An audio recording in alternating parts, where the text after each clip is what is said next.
Hi అండి. ఈరోజు మీకోసం ఒక కథ. మరి కథలోకి వెళ్తే ఆ వృద్ధాశ్రమం ముందర ఆటో ఆగింది. అందులో నుండి కిందకి దిగిన అనన్య బెరుకుగా గేటు తీసుకొని అదిరే గుండెతో లోపలికి అడుగు పెట్టింది. గేటు చప్పుడుకి ఎవరది అంటూ ఒక ఆయన ఎదురుగా వచ్చాడు. బహుశా వాచ్మెన్ కాబోలు. నేనండి నేను అంటూ మాటల కోసం తడుముకోసాగింది ఆమె. నేనంటే ఇంతకెవరు కావాలి అమ్మాయి నీకు? అడిగాడు అతను కాస్త అసహనంగా. దక్షిణమూర్తి గారు చెప్పింది సంకోచిస్తూ. పిలుస్తాను, మీరు ఎవరని చెప్పాలి? అడిగాడు వెళ్తున్న వాడల్లా ఆగి. ఏమని చెప్పాలో తెలియలేదు ఆమెకు. అనన్య వచ్చిందని చెప్పండి అంది వణికే స్వరంతో. ఇక్కడ కూర్చోండి, పిలుచుకు వస్తాను. అతను లోపలికి వెళ్ళాడు. ఆ ఆశ్రమం పరిసరాన్ని పరికిస్తూ కూర్చుంది ఆమె. గుండె వేగంగా కొట్టుకుంటుంది. అతను వస్తే పరిణామాలు ఎలా ఉంటాయన్న భయం అంతర్లీనంగా ఆమెలో కలుగుతూనే ఉంది. కాసేపటికి అడుగుల చెప్పుడు వినిపించింది. దాంతో అటు తిరిగింది.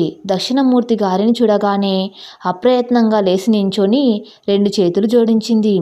ఎవరు అంటూ కళ్ళద్దాలు సవరించుకుంటూ వచ్చిన దక్షిణమూర్తి గారి బ్రుకటముడి పడింది. కోపం వెత్తున లేచింది. ఎందుకొచ్చావు ఇక్కడకు? ఇంకా ఏం మిగిలి ఉందని? ఇక్కడ కూడా నన్ను ప్రశాంతంగా ఉండనివ్వదలుచుకోలేదా?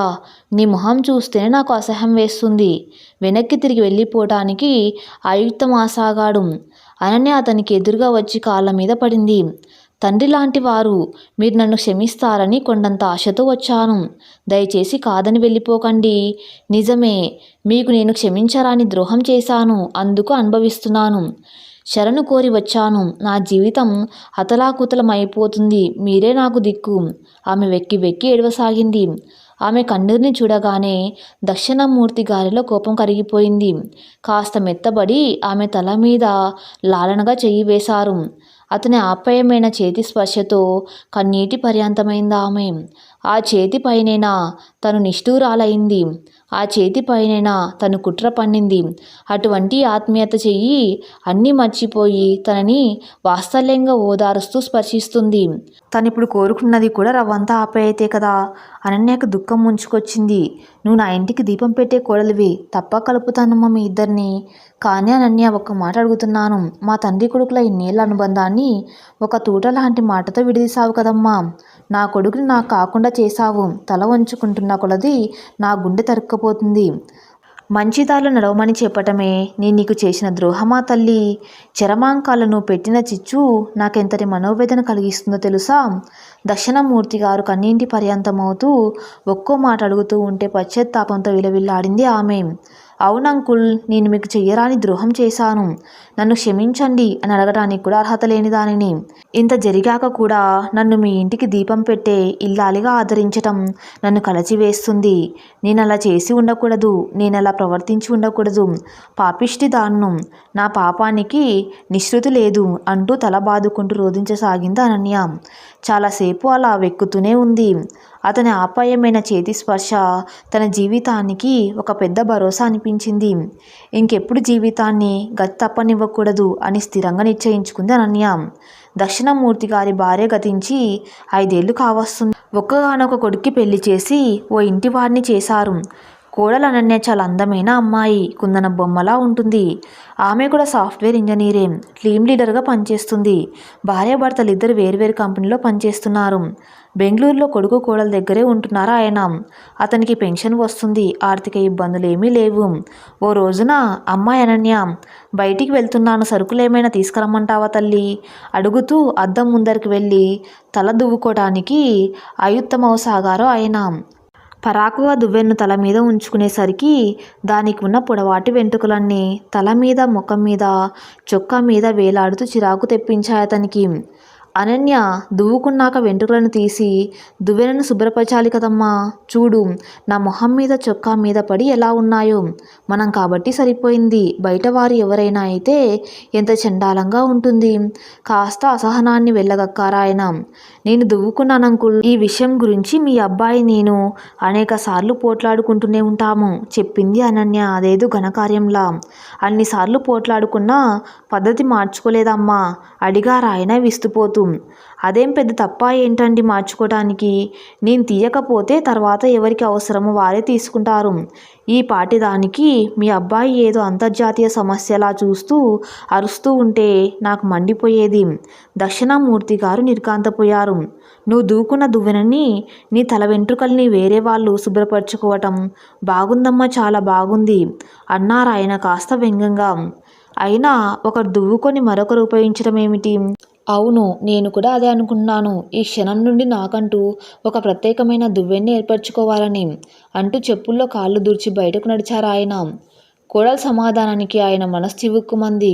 ఆ అమ్మాయి భావిస్తున్నట్లు విషయం చిన్నదే, కానీ ఆమె శుభ్రపరచవలసిన దాన్ని వేరే ఎవరో అవసరం ఉన్నవారు శుభ్రపరచుకుంటారులే అన్న ధోరణిలోనే నిర్లక్ష్య వైఖరి కనిపిస్తుంది.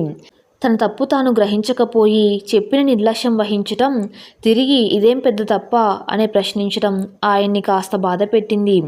చాలా ఇళ్లలో ఇలాంటి చిన్న చిన్న విషయాలు మనస్పర్ధలు తెస్తూ ఉంటాయి. మాట మాట పెరిగి మనుషుల మధ్య దూరాన్ని పెంచుతూ ఉంటాయి. బైక్ మీద వచ్చి వీధి మధ్యలో ఇంటి ముందర గేట్ దగ్గర పార్క్ చేసి హడావిడి ఎక్కడికెక్కడికో వెళ్ళిపోతుంటారు చాలామంది యువకులు. ఇదేమిటి ఇలా గేటు దగ్గర బండి పెట్టావు, వచ్చిపోయే వాళ్ళకి ఇబ్బంది కదా అని అడిగితే వాళ్ళ ఇగో హట్ అవుతుంది. తీసేస్తాంలేండి అనో, ఇక్కడ ఏమీ ఉండిపోంలేండి అనో, రోడ్డు ఏదో మీ సొంతంలా చెప్పారండి, ఇలాంటి విసిరైన మాటలు చెప్పటం పరిపాటి. అంతేగాని తన బైక్ని ఎదుటి వారికి ఇబ్బంది కలిగించేలా పార్క్ చేశాననే ఆలోచనే రాదు. తమకు తాముగా తెలుసుకోకపోవటం, చెప్పినా వినిపించుకోకపోవటం. చిన్న వయసులోనే పెద్ద పెద్ద చదువులు, ఉద్యోగాలు సంపాదనలో మునిగి ఉన్న యువతలు ఇలాంటి చిన్న చిన్న విషయాల్లో మొండితనంలో అనాలోచితంగా ప్రవర్తిస్తుండటం విడ్డూరం అనిపించక మానదు. ఇదంతా కాలప్రభావం కాబోలు అనుకున్నారు దక్షిణామూర్తి గారు. ప్రాజెక్టు లేని కారణంగా ప్రతిరోజు మధ్యాహ్నం 3ంటికే ఇంటికి వచ్చేస్తుంది అనన్య. ఇల్లు చేరిన దగ్గర నుంచి సెల్ ఫోన్లోనే ఆమె ప్రపంచం. అందులో మునిగి లీనమైపోయి ముసిముసిగా నవ్వుకోవటం, ఎవరితో మాట్లాడుతూ ఒకసారి, చాటింగ్ చేస్తూ ఒకసారి బిజీగా ఉంటుంది ఆమె. ఏదైనా అవసరం పడి వెళ్ళి అడిగితే పరధ్యానంగా పొంతన లేని సమాధానాలు చెప్పటం, దానికి తోడు నిరంతరం ఆ గోడ దగ్గర, ఈ కిటికీ కటన్ దగ్గర ఎక్కడెక్కడో సెల్ఫీలు తీసుకోవటం, వాటిని చూస్తూ మురిసిపోవటం, స్నేహితులతో షేర్ చేసుకోవటం. ఇది ఆమె దినచర్య. ఇంట్లో ఉన్నంతసేపు ఆమె ప్రవర్తన ఇలాగే సాగుతూ ఉంటుంది. ఒక్కోసారి ఏమవుతుందో ఏమో, రోజంతా ముభావంగానే మొహం మూడ్చుకొని ఉంటుంది. ఆమె ఫోన్కి కేటాయించిన సమయంలో పావు వంతైనా భర్తతో గడపకపోవటం దక్షిణామూర్తి గారిని అమితంగా బాధించసాగింది. ఏ తండ్రి అయినా కొడుకు కోడలు అన్యోన్యతను ఆశించడం సహజమే కదా. ఓ రోజున హడావిడి పడుతూ సెల్ ఫోన్ మర్చిపోయి ఆఫీస్కి వెళ్ళిపోయింది అనన్య. లాక్ ఓపెన్ చేసి కోడల ఫోన్లో ఫేస్బుక్, వాట్సాప్ లాంటివి ఓపెన్ చేసి క్యూరియాసిటీగా చూడసాగారాయన. ఒకరి పర్సనల్ విషయాలు ఇలా చూడటం తప్పనిపించినా కుటుంబ పెద్దగా చూసే చనువు, ఆ పార్టీ అధికారం తనకుందిలే అని తనకు తాను సర్ది చెప్పుకున్నారు. కోడల అభిరుచి అంతరంగం బయటపడడంతో ఆయన ముఖం పాలిపోయింది. పరాయి పురుషులకి సెల్ఫీలు పంపిస్తూ లైకులు, కామెంట్లు కోరటం, అపరిచితులతో అసభ్యకరమైన సంభాషణతో చాటింగ్ చేయటం, ఇది ఆమె చేస్తున్న పని. అవన్నీ చదివి ఆయన మనస్తాపం చెందసాగారు. ఏదో ఒక కళను, క్రీడను ఆశ్రయించి అలవర్చుకొని దాన్ని అంతర్జాలంలో ప్రదర్శిస్తూ పలువురి అభిప్రాయాలు కోరటంలో తప్పులేదు. ఈ విధానం తనని తాను తీర్చిదిద్దుకోవటానికి దోహదపడుతుంది. కానీ ఇదేంటి? అందంగా ఉండటం, శారీరక అందాన్ని నలుగురికి చూపించాలనుకోవటం సాధన చేసేటువంటి కళ కాదు కదా. సెల్ఫీలతో లైక్లు, కామెంట్లు కోరటం ఇదేమీ అభిరుచి? 10 మంది మగాళ్లతో ఎవడో ఒకడు ఒక అడుగు ముందుకు వేసి వల విసరకుండా, వల్గర్ కామెంట్స్ చేయకుండా ఊరుకుంటాడా? అటువంటి గూఢార్థపు కామెంట్లనే ఈ తరం వారు ఆశిస్తున్నారా? ఒకవేళ అలాగే ఆశిస్తే దీన్ని ఏమనుకోవాలి? ఇటువంటి అభిరుచులు, హ్యాబీల ఎంజాయ్ మాట ఎలా ఉన్నా జీవితాన్ని ఎక్కడికి తీసుకువెళ్తాయి? లేనిపోని సమస్యలు సృష్టించుకొని సంసారంలో కలతలు తెచ్చుకోవటం తప్ప. తన కోడలు అనన్య కూడా ఇలాంటి కామెంట్ల మత్తులోని మునిగి తేలుతుందా? దక్షిణామూర్తి గారి ఆలోచనలు పరిపర విధాలుగా పరిభ్రమిస్తున్నాయి, మనశ్శాంతి లేకుండా చేస్తున్నాయి. ఈ విషయాన్ని కోడల దగ్గర ప్రస్తావిస్తూ ఆమెను మందలించడం మంచిదా కాదా అని కాసేపు ఆలోచిస్తూ ఉండిపోయారాయన. కానీ ఆమె తప్పుని ఆమె తెలుసుకుంటుందో లేదో అన్నది కూడా సంశయమే. అలా అని ఈ విషయం కొడుకుతో ఏమని మాట్లాడగలడు? వారిద్దరి మధ్య కలతల్ని తనే సృష్టించిన వాడవుతాడు. సమయం, సందర్భం వచ్చేంత వరకు మౌనంగా వేచి చూడటమే మంచిదనిపించింది ఆయనకు. ఇలాంటివి ఎవరితోనూ పంచుకోగలడు. ఒకనాడు అనుకోని సంఘటన ఎదురైంది. అనన్య కోసం ఫేస్బుక్ ఫ్రెండ్ ఒకడు డైరెక్ట్గా ఇంటికి వచ్చేశాడు. ఆ సమయాన తన ఇంట్లోనే ఉన్నాడు. అనన్య అతడి రాకని చూసి తొట్రుపాటు పడింది. అవతలి వ్యక్తి కనీసం తను ఉన్నాడని ధ్యాసైనా లేకుండా తన ఎదురుగానే అనన్య అందాన్ని పొగడ్తలతో ముంచెత్తున్నాడు. ఎలాగో మేనేజ్ చేసి వాడిని త్వరగా పంపించేసి హమ్మయ్యా అని కోడలు స్థిమితపడుతూ ఊపిరి పీల్చుకోవటాన్ని చూసి చూడనట్లే గమనించారాయన. ఆ తర్వాత వచ్చిందెవరమ్మా అంటూ అనన్యని ప్రశ్నించాడు. మా బంధువుల అబ్బాయి అంకుల్ అని గాబరపడింది ఆమె. మీ పెళ్లిలో కానీ మీ చుట్టాల్లో కానీ అతన్ని చూసినట్టు లేదే అన్నారాయన సందేహాన్ని వ్యక్తపరుస్తూ. అప్పుడు స్టేట్స్లో ఉన్నారంకుల్, అందుకే మీరు చూసి ఉండరు. అప్పటికప్పుడు ఏదో సర్ది చెప్పేసింది. నెలలోనే మళ్ళీ ఇలాంటి మరో సంఘటన పునరావృతమైంది. తన కొడుకు లేని సమయంలో మరో అపరిచితుడు ఇంటికొచ్చాడు. ఇక ఆగలేకపోయారు దక్షిణమూర్తి గారు. కోడలు నిలదీశారు. మొదటి మంచిగా నచ్చచెప్పే ప్రయత్నం చేశారు. దాంతో ఆమె ఎగో హట్ అయింది. తప్పుని అంగీకరించటానికి కూడా పెద్ద మనసు ఉండాలి కదా. మాట మాట పెరిగింది. నన్ను అనుమానించటానికి మీరెవరు అని కోడలు రోషంగా మామగారిని అడిగే స్థాయికి వివాదం పెరిగింది. తగాద ఎందుకులే అని ఆయనే కాస్త తగ్గారు. ఆ సాయంత్రం కొడుకు ఇంటికి రానే వచ్చాడు. పగలంతా ఆఫీస్ వర్క్లో అలసి ఉన్న కొడుక్కి వచ్చి రాగానే ఇలాంటి విషయాలన్నీ చెప్పి బాధ పెట్టడం ఎందుకని మౌనంగా ఉండిపోయారు ఆయన. అదే అతను చేసిన పెద్ద తప్పు అయింది. ఆ రాత్రి అనన్య భర్తతో ఏం చెప్పిందో గాని తెల్లవారాక దక్షిణమూర్తి గారు ఎదురుపడినప్పుడల్లా మండిపడుతూనే ఉండేవాడు కొడుకు. ఆ రాత్రి అనన్య భర్తతో ఏం చెప్పిందో గాని తెల్లవారాక దక్షిణమూర్తి గారు ఎదురుపడినప్పుడల్లా మండిపడుతుండేవాడు కొడుకు. ఏళ్ళు రాగానే సరికాదు, పెద్దరికంతో మసులుకోవడం నేర్చుకోవాలి. కోడలికి తండ్రి అంతటి వాడు మామ. అలాంటి వ్యక్తే అనుచితంగా ప్రవర్తించడం కలికాలం కాకపోతే మరేమిటి? పిల్లలు ముసలవాళ్ళని వృద్ధాశ్రమాల్లో పెడుతున్నారు అంటే పెట్టరా మరి? వయసుకు తగ్గ ప్రవర్తన లేకపోతే పెట్టక ఏం చేస్తారు? మొదట్లో ఈ మాటలు ఎవరిని ఉద్దేశించి అంటున్నాడో తెలిసేది కాదు. రాను రాను అవి అతన్ని ఉద్దేశించినవే అని గ్రహించారాయన. అంతేకాదు ఆనాటి నుండి ఇంట్లో అతని బతుకు దుర్భరమైంది. చిత్కారాలు, చీదరింపులు, అవమానాలు, అవహేళనతో ఓ పురుగును చూసినట్టు చూసేవారు. అవన్నీ నిశ్శబ్దంగా భరిస్తూ వచ్చారు దక్షిణమూర్తి గారు.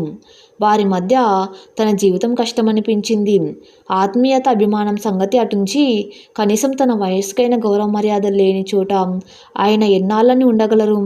నెల నెల నగదు చెల్లించేలాంటి మంచి వసతి సౌకర్యాలు కలిగినటువంటి వృద్ధాశ్రమంలో చోటు సంపాదించుకొని వెళ్ళిపోవటానికి తన సామాన్లతో అయుక్తమవసాగారు. ఎందుకండి మీరు అలా వెళ్ళిపోతే మీ మీద చూడలేదని నలుగురు అనుకోరు, మాతోనే ఉండండి అని కొడుకు కోడలు అంటారేమోనని ఏ మూలన చిన్న ఆశ కదలాడిందా ఆయనలో. కానీ అటువంటిదేదీ వాళ్ళ నుంచి రాకపోవడంతో అతని ఆశ నిరాశ అయ్యింది. మనసు ద్రవించింది. తన కొడుకుని ఉన్నతుడిగా తీర్చిదిద్దుకోవటానికని తను ఎంతో శ్రమించాడు. ఎన్నెన్నో త్యాగాలు చేశాడు. భార్య ఉండి ఉంటే తన కష్టం గురించి వాళ్లతో ఏకరువు పెట్టి ఉండేది. ఇప్పుడు ఆమె కూడా లేదు. తను ఒంటరయ్యాడు. అంతేనా జీవితం అని అనిపించసాగింది. భారమైన మనసుతో, కళ్ళతో సుడులు తిరుగుతున్న కన్నీళ్లతో గడప దాటారాయన. బాధపడుతూ వెళ్ళినప్పటికీ కూడా ఆ వృద్ధాశ్రమంలో అడుగుపెట్టేసరికి ఆ వాతావరణం అతన్ని ఆనందపరిచింది. ఉదయాన్నే లేవటం, ఇష్టమైన యోగా చేయటం, గార్డెన్లో పచార్లు చేయటం, టిఫిను, భోజనం, తనలాంటి వారితో మాటామంతిలో కాలక్షేపం చేయటం, పుస్తకాలు చదువుకోవటం, వారానికి 2 సార్లు వైద్య పరీక్షలు, చక్కనైన వాతావరణం, రుచికరమైన తిండి, విశ్రాంతి. ఇంతకన్నా ఈ వయసులో అతనికి ఇంకేం కావాలి? ఇంటి దగ్గర కన్నా అక్కడే ఉల్లాసంగా, ఉత్సాహంగా ఉండగలుగుతున్నారాయన. తన ఇంటికి దగ్గరలో ఉన్న స్నేహితుడొకరు వారానికి ఒకసారి ఆశ్రమానికి వచ్చి తనని పలకరించి క్షేమ సమాచారాలు అడుగుతూ వెళ్తూ ఉంటాడు. కొడుకు కోడల సంగతులు అతని ద్వారానే తెలుస్తూ ఉంటాయి. తను ఆ ఇంటి నుండి వచ్చేసిన నెల రోజులకే వాళ్ళ మధ్య తగాదాలు మొదలయ్యాయట. అనన్య ఎన్ని రోజులని దాయగలదు? ఏదో ఒక రోజున బయటపడక మానదు కదా. ఆమె సెల్ ఫోన్ని తను చూసినట్లే తన కొడుకు కూడా ఏదో ఒక రోజు చూడకపోతాడా మనసులో అనుకున్నారు దక్షిణమూర్తి గారు. దంపతుల వివాదం చిలికి చిలికి గాలివాన అయిందట. మీ అమ్మాయి బిహేవియర్ బాగులేదు అని తన కొడుకు ఆమెను తీసుకువెళ్ళి వాళ్ళ అమ్మగారి ఇంటి దగ్గర దింపేశారట. అంతేకాదు 2 వారాలు తిరగకముందే నీతో కాపురం నాకు సరిపడదు, విడాకులు కావాలి అంటూ లాయర్ నోటీస్ పంపారట. ఈ సంఘటనతో అనన్య బాగా డిస్టర్బ్ అయిందట. డిప్రెషన్, ఇరిటేషన్లతో జాబ్ కూడా సరిగ్గా చేయలేకపోతే 2-3 మెమోలు ఇచ్చి ఆ తర్వాత వాళ్ళు కూడా ఉద్యోగం నుండి తొలగించేశారట. ఒక పక్క జాబ్ పోవడం, మరో పక్క భర్తతో ఎడబాటు, ఈ రెండిటికి తోడు బంగారం లాంటి కాపురాన్ని చేజేతులా ఎలా పాడు చేసుకున్నావో కదా అని ఇంట్లో వాళ్ళ సూటిపోటి మాటలు తోడయ్యాయట. దాంతో నల్లేరు మీద నడక లాంటి తన జీవితం ఎలా తయారైందో అని చింతిస్తున్న తరుణంలో, ఎలా ఉండేదానివి, ఎలా అయిపోయావో కదా, నీ కాపురాన్ని చక్కదిద్దాలంటే ఒక మీ మామయ్య గారి వల్లే అవుతుంది, ఆయన్ను ఆశ్రయించి ప్రయత్నించి చూడకూడదు అని ఈయనే సలహా ఇచ్చారట. ఇవన్నీ ఆయన చెప్పిన సంగతులు, అందువలనే కాబోలు అనన్య తన దగ్గరకు వచ్చింది అనుకున్నారు దక్షిణమూర్తి గారు. రమ్మనమ్మని ఫోన్ చేశారు ఎందుకు డాడీ? ఎదురుగా కూర్చుంటూ అడిగారు కొడుకు. 2 క్షణాల మౌనం వహించాక అనన్య వచ్చింది స్తబ్దతను ఛేదిస్తూ అన్నారు దక్షిణమూర్తి గారు. ఆ మాట వినగానే కొరకొర చూశాడు కొడుకు. ఆ నీచురాల్ని ఇక్కడికి ఎందుకు రానిచ్చారు? గేటు బయటకు తోసేయలేకపోయారా? కోపంగా అన్నాడు. లేదురా, అంత పని చేయటానికి ఆ అమ్మాయి ఏం చేసింది కనుక? మనిషి బాగా చిక్కిపోయిందిరా, ముఖంలో ఇదివరకటి కళ కూడా లేదు. ఏది ఏమైనా నిన్ను వదులుకున్నందుకు బాగా చింతన పడుతున్నట్టు ఉందిరా. ఇంకా ఇంకా పడాలి డాడీ, చింతతో కృషించి చావాలి ఆమె, అప్పుడే నా మనసుకు శాంతి. ఏ ఆడదానికైనా అంతటి తెంపరితనం పనికిరాదు, రోషంగా అన్నాడతడు. తెంపరితనం కాదురా, తెలియనితనం, అమాయకపుతనం, టెక్నాలజీ మత్తులో భవిష్యత్తుని గ్రహించలేకపోవటం, చేతులు కాలాక ఆకులపై వెతుకులాడటం. మీరెన్ని చెప్పినా ఆమె నిన్ను కలవటం అసాధ్యం డాడీ. అటువంటి పెద్ద పెద్ద మాటలు మాట్లాడకురా. జీవితం ఏ క్షణానికి ఏ మలుపుకు దారి తీస్తుందో తెలియదు కదా. ఈ రోజు వద్దని అనుకున్న వారే రేపు అవసరం పడవచ్చు, ఈ రోజు కావాలనుకున్న వారు రేపు దూరం అయిపోవచ్చు. నీకో సంగతి తెలుసా? తప్పు ఆమెది కాదు, కాలానిది. అవును, ముమ్మాటికి కాలానిదే తప్పు. నీకు చెల్లెలో అక్కో ఉండి ఉన్నారే అనుకో, వాళ్ళు కూడా ఈ కాలానికి తగ్గట్టు ఇలాగే ఉండి ఉందురేమో, ఎందుకు అనుకోవు? మీ పెంపకం మన వాతావరణంలో అలా ఎప్పటికీ ఉంచదు డాడీ. ఆండ్రాయిడ్ ఫోన్లు ఎవరి చేతిలో చూసినా నాకెందుకు ఇరిటేషన్ వచ్చేస్తుంది, తీసుకొని నేలకేసి కొట్టాలనిపిస్తుంది. అదే తప్పు, నీ ఆలోచన సరైనది కాదు. సెల్ ఫోన్లో ఏవో గేమ్స్ ఆడుతూ యువకులు ఆత్మహత్యలు చేసుకుంటున్నారు. అదే సెల్ ఫోను రీసెర్చ్ స్కాలర్స్ రిఫరెన్స్కి దోహదపడుతూ బంగారు భవిష్యత్తుకు బాటలు వేస్తున్నది కూడా ఈ సెల్ ఫోన్తోనే. దాన్ని ఉపయోగించుకునే విచక్షణ మనసులో ఉండాలి. అంతేకాని ఆ సాధన ఏం చేస్తుంది? దాన్ని మనం సక్రమంగా వినియోగించుకునే విచక్షణ మనసులో ఉండాలి. కానీ మీ కోడలు మీ మీద ఎన్నెన్ని చెప్పిందో తెలుసా? స్నానం చేసి వస్తుంటే బెడ్రూమ్లోకి వెళ్ళి ఆమె బుగ్గ గిల్లారట. అవునా? చిన్నగా నవ్వారా ఆయన. ఆమెను మందలించాననే కోపంతో అలా ఏదేదో చెప్పి ఉంటుంది. నా మనస్సాక్షిగా చెబుతున్నాను, నేనెప్పుడు ఆమెని పుత్రిక వాత్సల్యంతోనే చూసేవాణ్ణి. ఆ సంగతి నీకు తెలియదా ఏమిటి? నీ విచక్షణ ఏమైంది? 25 ఏళ్లుగా నా తండ్రి నాకు తెలుసు. ఎట్టి పరిస్థితుల్లో కూడా ఆయన అలా ప్రవర్తించడు అని నువ్వు ఖచ్చితంగా ఆమెతో చెప్పగలిగావా? లేదే. అంటే నా మీద నీకు కూడా సంపూర్ణమైన నమ్మకం లేనట్లేగా. నా మీద ఏదో చెప్పి ఆమె తప్పించుకున్నప్పుడు విని దాన్ని నమ్మి నువ్వు కూడా అంతే తప్పు చేసినట్లే కదా. 25 ఏళ్ల నమ్మకం 2 ఏళ్లుగా ఉన్న నీ భార్య మాట దగ్గర వమ్మైపోయింది. ఆ తర్వాత నా పట్ల మీ ఇద్దరు ప్రవర్తించిన తీరే నన్ను ఎక్కువగా బాధించసాగింది. ఆ సంగతులన్నీ ఇప్పుడెందుకు? కాసేపు ఆగారు దక్షిణమూర్తి గారు. తండ్రి వైపు చూస్తూ మౌనంగా వింటున్నారు కొడుకు. అనన్య మంచిది కాదనే అనుకుందాం, ఆమెని వదిలేద్దాం. సరే, తర్వాత నువ్వు ఎవరినో ఒకరిని పెళ్లి చేసుకుంటావు కదా, ఆమె కూడా ఇలా ఉండదని చెప్పలేం కదా. ఎలా ఉంటుందో తెలియదు కదా. ఇంతకన్నా ఎక్కువ సమస్యలే రావచ్చు కదా. జీవితం రంగురంగుల వలయం, ఆకర్షణలు సహజమే. ఆకర్షణలకు లోను కాకుండా నువ్వు కూడా పెద్దవాడివి కాలేదుగా. అలాగే ఆ దారి తప్పు అని తెలియక అటువైపు వెళ్ళింది. కాలికి ముళ్ళు ఉందని కాలు కోసుకోలేం కదా. తన తప్పుని తెలుసుకొని పశ్చాత్తాపడుతుంది. అంతెందుకు, ఆమె జ్ఞాపకాలు లేకుండా నువ్వు ఉండగలుగుతున్నావా? ఉండలేవని నాకు తెలుసు. జీవితంలో చిన్న చిన్న అపశృతులు తారసపడ్డం మామూలే. వాటిని సరిచేసుకుంటూ ముందుకు సాగిపోవాలి. అనన్య మంచి అమ్మాయి, తన తప్పుని తెలుసుకుంది, క్షమించమని వేడుకుంటుంది.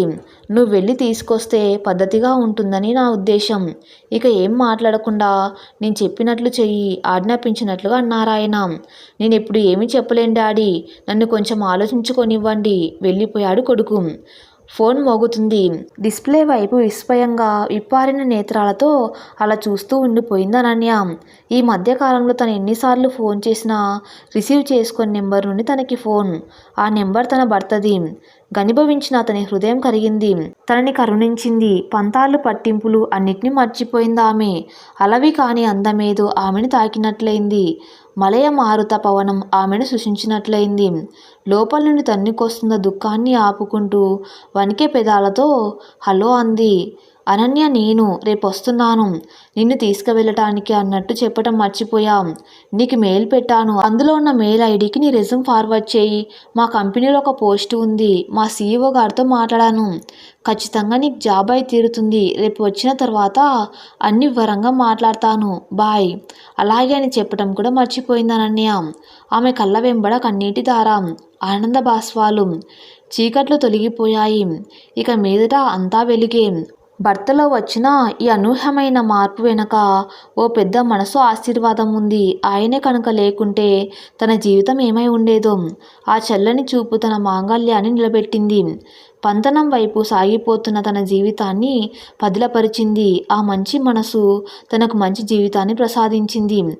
ఆమె మనసంతా మామగారి పట్ల కృతజ్ఞత భావంతో నిండిపోయింది. ఇంకెప్పుడు జీవితాన్ని గత్తప్పనివ్వకూడదని మనసులో గట్టిగా తీర్మానించుకుంది అనన్య. ఈ కథ ఇంతటితో సమాప్తం. మరిన్ని మంచి స్టోరీస్ కోసం నా ఛానల్ని ఫాలో అవుతూ ఉండండి. Thank you for listening.